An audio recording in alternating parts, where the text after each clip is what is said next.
మీకు నా మీద ఇంత విశ్వాసం ఉంది, మరి నాకు మీ బాధలు తెలియకుండా ఎలా ఉంటాయి?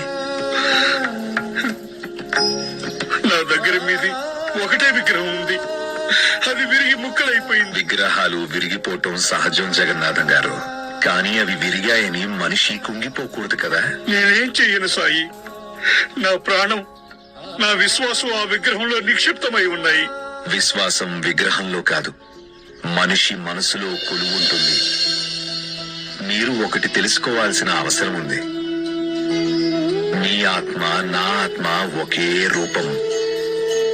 ఒకవేళ మీరు మీ ఆత్మని బాధ పెడితే అప్పుడు నాకు కూడా బాధ కలుగుతుంది. లేదు సాయి, నేను మీకు ఎలాంటి బాధను కలిగించలేను. కానీ జగన్నాథం గారు, ఏదైతే విరిగిపోయిందో అది మట్టి విగ్రహమే.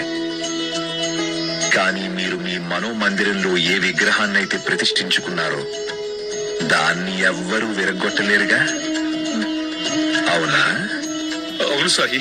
మరి పాటలు పాడనని, అన్నం నీళ్లు త్యజిస్తున్నాను అని ఎందుకంటున్నారు?